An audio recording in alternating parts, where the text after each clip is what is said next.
25 December বেলা 12:15টায় বিমানবন্দরে অবতরণ করবে বিএনপির ভারপ্রাপ্ত চেয়ারম্যান তারেক রহমানকে বহনকারী বিমান। বৃহস্পতিবার সিভিল এভিয়েশন কর্তৃপক্ষের ঊর্ধ্বতন কর্মকর্তাদের সঙ্গে বৈঠক শেষে এই তথ্য জানানো হয়েছে। দীর্ঘ 17 বছর পর আগামী 25 ডিসেম্বর লন্ডন থেকে দেশে ফিরছেন তারেক রহমান। ওই দিন 12:15টায় তারেক রহমানকে বহনকারী বিমানটি ঢাকার হযরত শাহজালাল আন্তর্জাতিক বিমানবন্দরে অবতরণের কথা রয়েছে। তার প্রত্যাবর্তনকে কেন্দ্র করে ব্যাপক প্রস্তুতি গ্রহণ করেছে বিএনপি।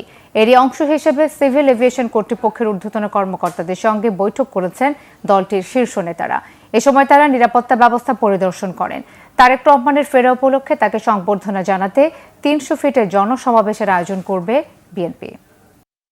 বিমানবন্দরে যেখানে তিনি অবতরণ করবেন সেই জায়গা থেকে কিভাবে কোথায় বসবেন এবং গাড়িতে উঠবেন এবং সমস্ত রাস্তা যে দিক দিয়ে উনি এবার কেয়ার হসপিটালে যাবেন, ওখান থেকে বাসায় আসবেন এবং অন্যান্য অনুষ্ঠান আমরা যেটা করতে চাচ্ছি সেটা সময় মতো আপনাদেরকে জানাবো।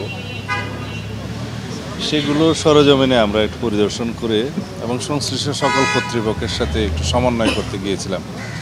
আর নিরাপত্তার বিষয়টি আলাদাভাবে সরকারের সংশ্লিষ্ট মহলের সাথে সব বিভাগীয় প্রধানদের সাথে আমাদের নিরাপত্তা টিমের যিনি প্রধান এবং অন্যান্য সদস্য আছেন তারা সমন্বয় করছেন বেশ কয়েকদিন থেকে।